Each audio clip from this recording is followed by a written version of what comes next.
जगत के पंचभूतों का प्रेरणा स्रोत, पंचभूतों की सक्रियता का आधार और उनमें समाया हुआ। अरुंधति और वशिष्ठ एक दूसरे के प्रति समर्पित भाव प्रकट करते हैं। उधर स्वर्गलोक में भय के वशीभूत कामदेव और रति नारद के प्रकट होते ही अदृश्य होने लगते हैं, किंतु नारद कामदेव के आशंकित मन को टटोलने लगते हैं और यही विषय लेकर जा पहुंचते हैं ब्रह्मदेव के पास, परंतु चर्चा करते हैं सती की तपस्या और दक्ष के हठ की। समाधान न होने पर नदी तट पर शिव आराधना में रत सती के समीप पहुंचते हैं। सती की मुखाकृति देख दक्ष महल पहुंच वीरणी और दक्ष से सती की मनोदशा की चर्चा कर उसका उपाय करने का आग्रह करते हैं।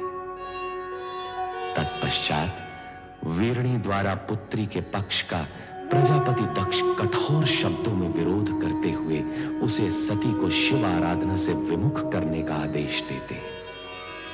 वीरणी कातर भाव से शिव स्मरण करती रह जाती है।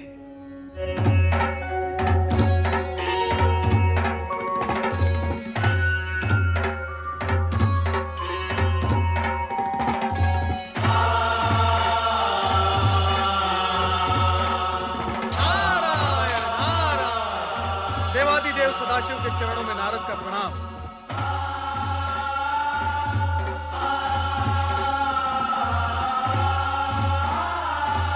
आपकी साधना में व्यवधान डालना मेरे लिए उचित नहीं, किंतु विषय की गंभीरता और महत्व को देखते हुए मुझे धृष्टता करनी ही पड़ी।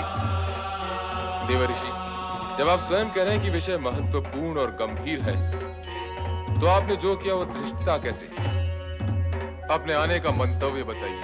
प्रभु, दक्षपुत्री देवी सती अत्यधिक व्याकुल और पीड़ित हैं। मुझसे उनकी यह दशा देखी नहीं गई और मैं आपके चरणों में चला आया। उनकी पीड़ा का कारण? नारायण नारायण, ये सर्वविदित है कि आप ही नटराज हैं, किंतु हे महेश्वर, नाट्य विद्या के प्रदर्शन के लिए यह समय उचित नहीं है। सब कुछ जानते हुए भी आपका अनभिज्ञ होने का नाटक देवी सती के कष्ट में और भी वृद्धि करेगा। आप तत्काल यह बताने की कृपा करें कि देवी सती और आपके विवाह के बीच भ्राता दक्ष का विरोध रूपी विघ्न जो आ रहा है, उसे विफल कैसे किया जाए? उसका उपाय क्या है? किसी भी प्रकार की दुविधा की स्थिति में नंदाव्रती कन्याओं की कामना पूर्ति का सर्वोत्तम उपाय है। हे देवऋषि, अब ये मत पूछ बैठेगा कि नंदाव्रत क्या है। हे देवेश्वर, आश्चर्य है, सृष्टि का भार स्वयं पर लिए हुए भी आप विनोदपूर्ण वार्तालाप कैसे कर लेते हैं? नारायण नारायण। देवी सती की आराधना का परिणाम क्या निकलेगा, यह जानना मेरे लिए तो असंभव है, किंतु हे महेश्वर, आपकी लीला आप ही जाने।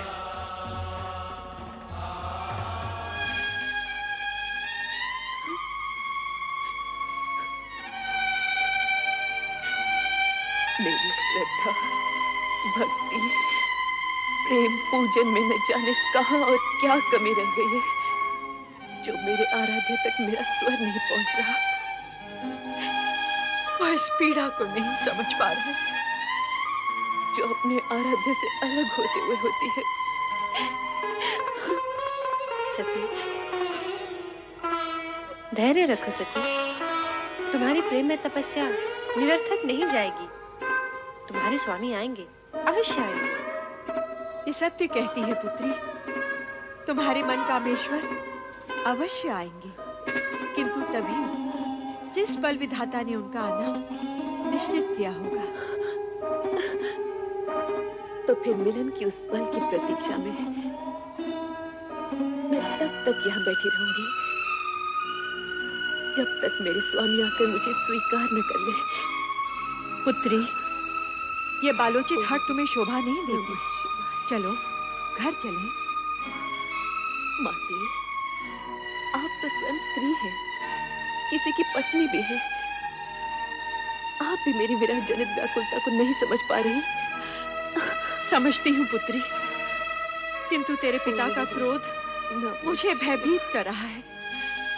किसी अमंगल की कल्पना मुझे आतंकित कर रही है। ये हर उचित नहीं पुत्री, हर जन नहीं माते। नारायण नारायण। प्रणाम देवर्षि। मंगल हो देवियों, मंगल हो। देवी सती, आपके लिए देवाधिदेव भोलेनाथ शिवशंकर का एक संदेश है। शीघ्र सुनाइए देवर्षि। आपके और उनके विवाह के बीच जो बाधाएं आ रही हैं, उनके लिए नंदाव्रत करना आपके लिए उत्तम रहेगा। नंदाव्रत? हाँ, मनचाहा पति पाने की दिशा में नंदाव्रत एक सिद्ध उपाय है। यही महेश्वर का कथन है। देवियों, चाहे तो आप भी इसका प्रयोग कर सकती हैं। नारायण नारायण। शीघ्र बताइएगा देवर्षि, इस व्रत को करने का विधि विधान क्या है? तुम लोगों को ठिठोली सूझ रही है और मेरे यहाँ प्राण जा रहे हैं। माते, कृपया आप घर के लिए प्रस्थान करें और इन नटखट बहनों को भी अपने संग ले जाएं। किंतु हमें भी तो व्रत की विधि सीखनी है ना माते। हमें भी तो सीखनी है। जैसी तुम्हारी इच्छा पुत्री। कल्याण हो। शीघ्र बताइए देवर्षि, व्रत की विधि क्या है? बताइए देवर्षि। नारायण नारायण। व्रत की बात शांति पूर्वक सुननी होगी। देवियों, इतनी उतावली मत करो। मैं आपको व्रत की विधि अवश्य बताऊंगा, परंतु आप सबको मेरी एक बात माननी होगी। वो क्या देवर्षि? सबसे पहले देवी सती नंदाव्रत करेंगी और इनका व्रत पूर्ण होने तक आप सब इनकी हृदयपूर्वक सहायता करेंगे और व्रत की विधि का इन्हें स्मरण कराते रहेंगे, क्योंकि ये व्रत 1 वर्ष में पूर्ण होगा और 1 वर्ष तक तिथियों के अनुक्रम से विविध सामग्रियों से आपको भगवान महेश्वर का पूजन एवं स्मरण करना होगा। जागरण के साथ साथ उपवास भी करना होगा। अन्य विधियां आपकी बहनों को मैं अवगत करवा दूंगा। ये आपको स्मरण कराती रहेंगी। मुझ पर आपने जो उपकार किया है, उसके लिए मैं सदा आभारी रहूंगी देवर्षि।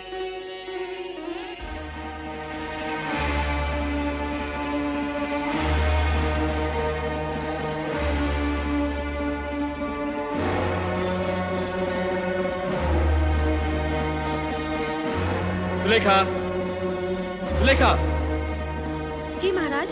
तुम्हारी स्वामी कहाँ गई हैं? वो नदी स्नान को गई है महाराज। नदी स्नान? वो भी इस कुबेला में? नहीं नहीं, कदाचित वे राजकुमारी सती के साथ है। वो तो वहाँ नित्य जाती ही है ना। स्वामी नहीं आ गई महाराज। ठीक है, तुम जा सकती हो। महारानी, सती कहाँ है? वो अपनी बहनों के साथ संध्या भ्रमण के लिए गई है। संध्या भ्रमण? हाँ, या नदी भ्रमण? हम सभी नदी तट पर थे, मैं, सती और उसकी बहनें। परंतु महारानी, मेरी अन्य पुत्रियां और तुम तो आ गई हो।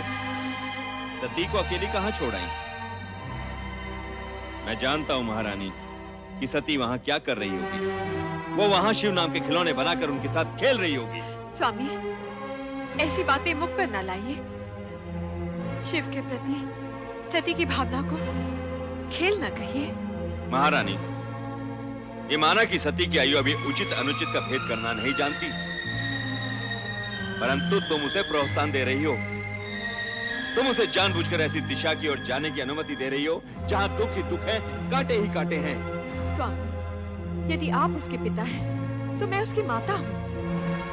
मैंने 9 महीने उसे गर्भ में रखा है, पालन पोषण करके बड़ा किया है। क्या मैं अपनी पुत्री को सुखी देखना नहीं चाहती? महारानी, यदि ऐसा होता तो तुम स्वप्न में भी अपनी पुत्री के लिए ऐसे पति के विषय में ना सोचती जो गृहस्थ धर्म का पालन करना ही नहीं जानता, जो पर्वत श्रृंखलाओं पर बैठा बभूति रमाए बागंबर लपेटे अपने भयंकर गणों के साथ योगियों जैसा जीवन व्यतीत कर रहा हो। ठीक है महारानी, ठीक है। मैं अभी इसी समय सती को बलपूर्वक यहाँ ले आता हूँ। नहीं स्वामी, नहीं। मैं आपसे हाथ जोड़कर विनती करती हूँ, विधाता के लिखे को चुनौती मत दीजिए। सती की साधना भंग करके पाप के भागी मत बनिए। आपका ये एकमात्र पाप आपके जीवन भर के पुण्यों का फल आपसे छीन लेगा। आप चिंता छोड़िए स्वामी, और परिस्थितियों की नौका को समय की धारा में छोड़कर निश्चिंत हो जाइए और सती को उसकी आराधना करने दीजिए स्वामी, सती को उसकी आराधना करने दीजिए।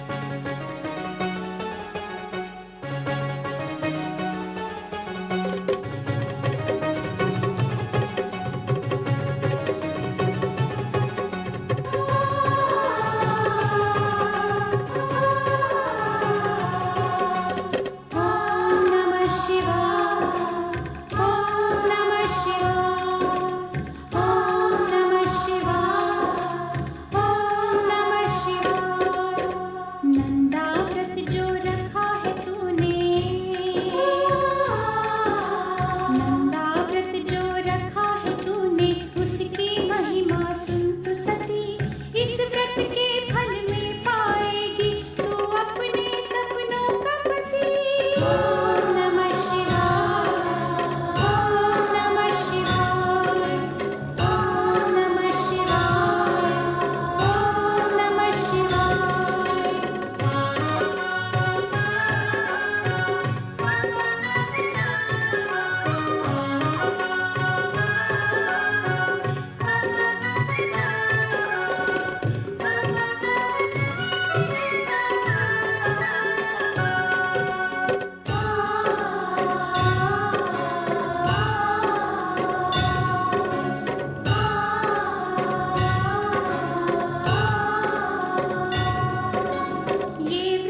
सती, प्रभु आप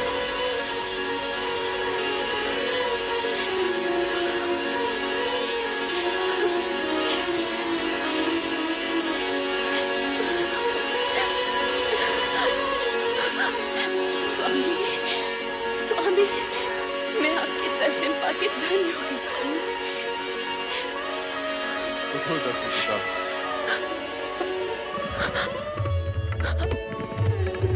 समर्पण एवं निष्ठा भाव से किए गए तुम्हारे व्रत से हम प्रसन्न हुए। कहो दक्ष नंदिनी, किस प्रयोजन से तुमने इस कठोर व्रत का पालन किया?